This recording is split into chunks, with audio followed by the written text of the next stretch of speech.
Pernahkah Anda duduk termenung di sore hari saat matahari perlahan menghilang di balik cakrawala? Azan maghrib mulai berkumandang dari kejauhan, namun di dalam hati hanya ada kegelisahan.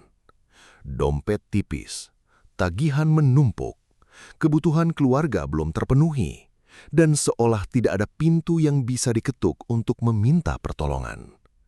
Kalau Anda pernah berada di titik itu, maka video ini hadir khusus untuk Anda. Karena hari ini kita akan membahas sebuah amalan sederhana yang selama ini mungkin belum banyak diketahui. Amalan yang bila dilakukan dengan sungguh-sungguh di bulan Rajab ini, bulan yang Allah sendiri muliakan, bisa menjadi jalan terbukanya rizki dari arah yang sama sekali tidak kita duga. Bismillahirrahmanirrahim.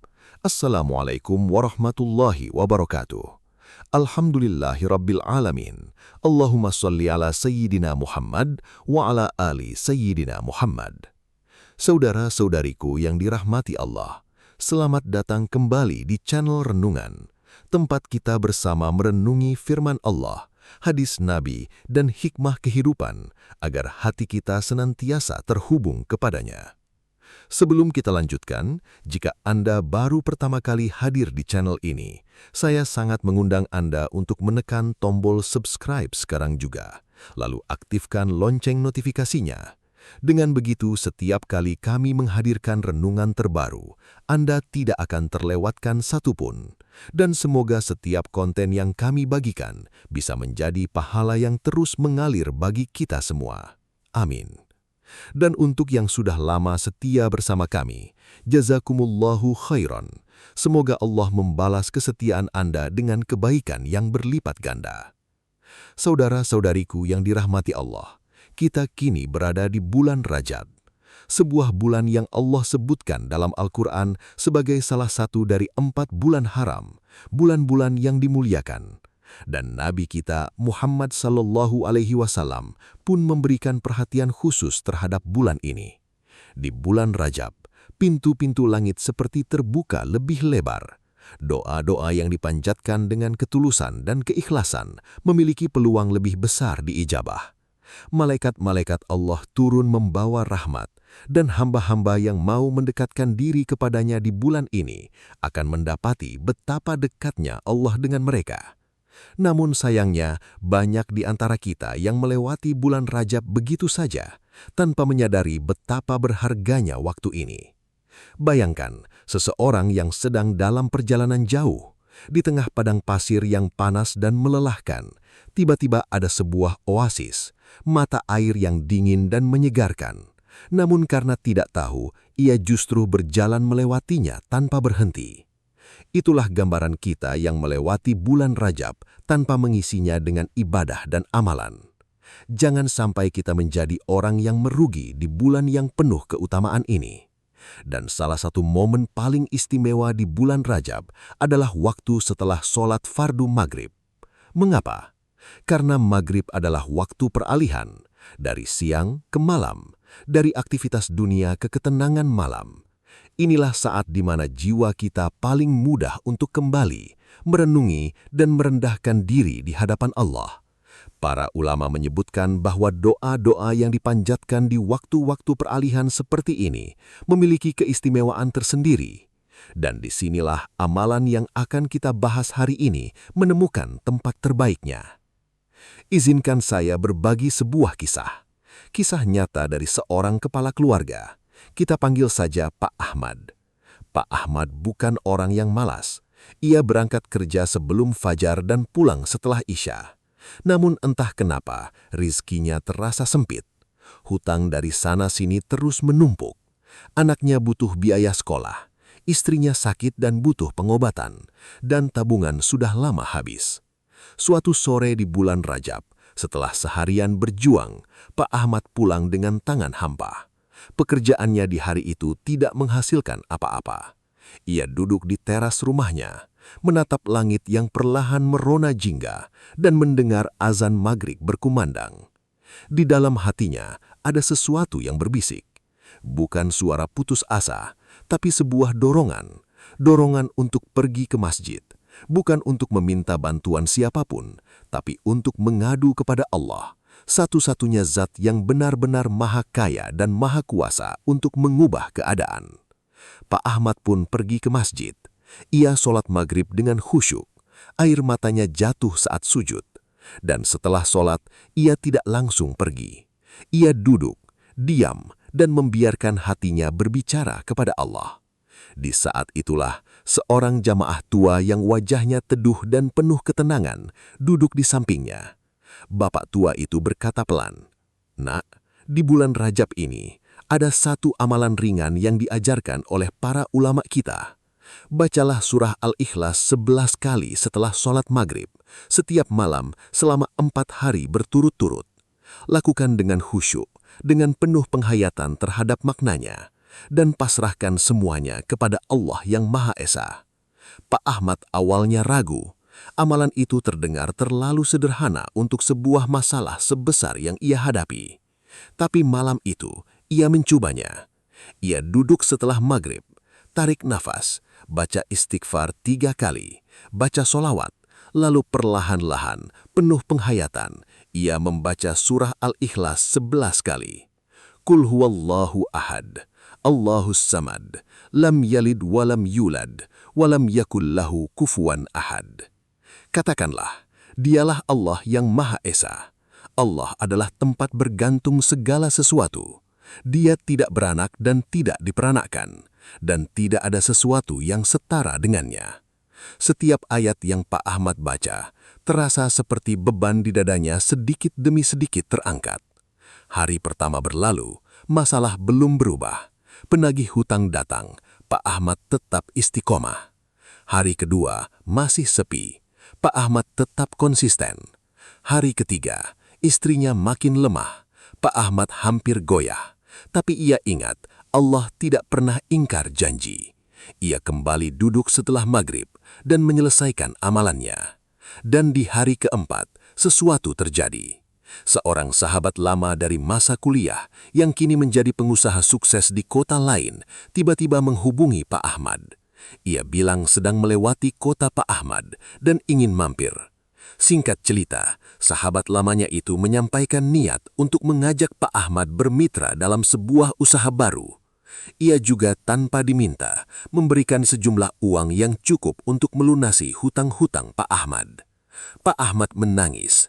Ia sujud syukur panjang malam itu. Inilah yang disebut dalam Al-Quran sebagai rizkun min haitsu la yahtasib, rizki dari arah yang tidak pernah diperhitungkan oleh akal manusia.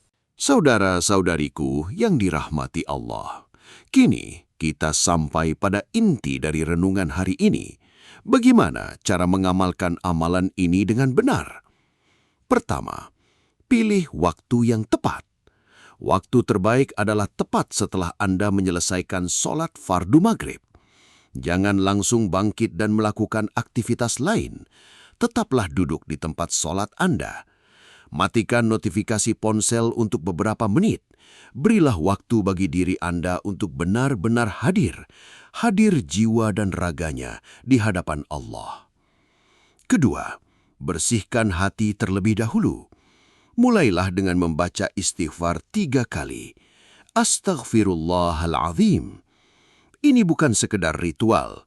Istighfar adalah cara kita membersihkan cermin hati kita agar pantulan cahaya doa kita bisa naik tanpa terhalang oleh kotoran dosa. Lanjutkan dengan membaca solawat 3 kali kepada Nabi Muhammad SAW sebagai bentuk penghormatan dan agar doa kita mendapat barokah dari syafaat beliau. Ketiga, bacalah surah Al-Ikhlas 11 kali. Bacalah dengan perlahan, satu demi satu ayat. Jangan tergesa-gesa, resapi maknanya. Qul huwallahu ahad. Katakanlah, dialah Allah yang Maha Esa. Allahus samad. Allah adalah tempat bergantung seluruh makhluk yang ada di alam ini. Lam yalid walam yulad. Dia tidak beranak dan tidak diperanakan. Walam yakul lahu kufuwan ahad. Dan tidak ada satupun yang setara dengannya. Tanamkan dalam hati, jika Allah adalah tempat bergantung seluruh makhluk, maka rizki saya pun ada di tangannya. Tidak ada satupun kekuatan di dunia ini yang bisa menghalangi rizki yang Allah tetapkan untuk saya. Angka 11 dipilih karena sifatnya yang ganjil, sebagaimana Nabi SAW menyukai hitungan ganjil dalam berbagai ibadah. Ini adalah simbolik bahwa kita datang sendirian dengan ketulusan penuh hanya kepada Allah. Keempat, hadirkan keyakinan dan pengharapan. Saat membaca, visualisasikan kebutuhan Anda, bukan dengan cara yang rakus atau tamak, tapi dengan cara yang tulus, seperti seorang anak yang menggenggam tangan orang tuanya dan berkata, "Ayah, aku butuh bantuan." Bayangkan pintu-pintu rizki terbuka. Bayangkan keluarga Anda dalam keadaan tercukupi. Bayangkan Anda bisa membayar hutang, memenuhi kebutuhan, bahkan berbagi kepada orang lain. Dan percayai bahwa Allah mendengar setiap bisikan hati itu. Kelima, tutup dengan doa yang tulus. Setelah menyelesaikan 11 bacaan, angkat kedua tangan dan berdoa. Tidak perlu doa yang panjang dan rumit, cukup sesuatu yang keluar dari lubuk hati yang paling dalam. Misalnya, "Ya Allah, Engkau adalah Maha Kaya. Aku hanyalah hamba-Mu yang lemah dan penuh kekurangan. Lapangkanlah rizkiku, ya Allah. Mudahkanlah urusan hidupku, dan jadikanlah aku termasuk hamba-Mu yang bersyukur." Lepaskan semua kekhawatiran itu setelah doa, karena inilah puncak dari tawakal. Kita berusaha, kita berdoa, lalu kita berserah kepada keputusan Allah yang selalu terbaik. Keenam, istiqomah selama 4 hari berturut-turut. Lakukan amalan ini setiap malam selama 4 malam. Konsistensi adalah kunci. Allah mencintai amalan yang dikerjakan secara berkesinambungan, meskipun sedikit. Jangan lewatkan 1 malam pun. Saudara-saudariku, sebelum kita lanjutkan ke bagian penutup, saya ingin sejenak mengingatkan, jika renungan ini terasa bermanfaat bagi Anda, mohon luangkan 1 detik untuk menekan tombol like dan subscribe di channel renungan ini. Bagikan juga video ini kepada keluarga dan sahabat yang mungkin sedang membutuhkan pengingat dan penguatan iman hari ini. Setiap kali Anda membagikan kebaikan, insya Allah itu menjadi sedekah jariah yang pahalanya terus mengalir. Amin. Ya Rabbal Alamin. Mungkin ada yang bertanya, apa hubungan membaca surah Al-Ikhlas dengan datangnya rezeki? Jawabannya ada pada isi surah itu sendiri. Surah Al-Ikhlas bukan sekedar surah pendek, ia adalah pernyataan tauhid yang paling murni. Saat kita membacanya dengan penghayatan, kita sedang memperbaharui ikrar kita kepada Allah, bahwa hanya kepadanya kita bergantung, bukan kepada atasan, bukan kepada keadaan ekonomi, bukan kepada manusia manapun. Dan ketika hati kita benar-benar bergantung hanya kepada Allah, itulah saat Allah mencukupkan kebutuhan kita dari arah yang tidak kita sangka-sangka.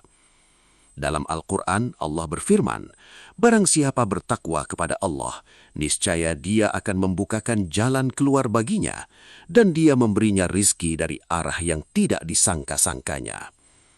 Jadi amalan ini bukan tentang angka 11 yang ajaib. Ini tentang proses penghambaan kita kepada Allah. Proses di mana kita memilih untuk duduk setelah maghrib, menundukkan kepala, dan berkata kepada Allah, "Ya Allah, aku mengakui bahwa Engkaulah satu-satunya yang berkuasa atas rizkiku." Dan saat pengakuan itu keluar dari hati yang tulus, Allah pun membuka jalan-jalan yang tidak pernah kita bayangkan sebelumnya. Ini bukan tahayul, ini adalah sunnatullah, hukum Allah yang berlaku di alam semesta. Siapa yang mendekat kepada Allah, Allah akan mendekat kepadanya. Siapa yang merendahkan diri di hadapan Allah, Allah akan mengangkat derajatnya. Saudara-saudariku yang dirahmati Allah, kita telah sampai di penghujung renungan hari ini. Mari kita simpulkan bersama. Bulan Rajab adalah tamu istimewa yang Allah hadirkan dalam kalender kita. Setiap malamnya adalah peluang emas untuk mendekat kepadanya. Dan waktu setelah maghrib adalah momen paling tepat untuk memanjatkan doa dan memperbanyak amalan.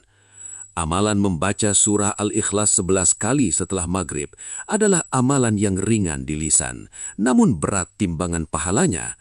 Dan bila dilakukan dengan keyakinan penuh, ia bisa menjadi pintu terbukanya rizki yang selama ini terasa tertutup. Jangan menunggu besok, jangan menunggu kondisi yang persempurna. Mulailah malam ini. Tepat setelah maghrib, duduklah sejenak dan amalkan apa yang sudah kita bahas hari ini. Karena perubahan tidak datang kepada mereka yang menunggu, perubahan datang kepada mereka yang mau melangkah, meski kecil, meski satu langkah.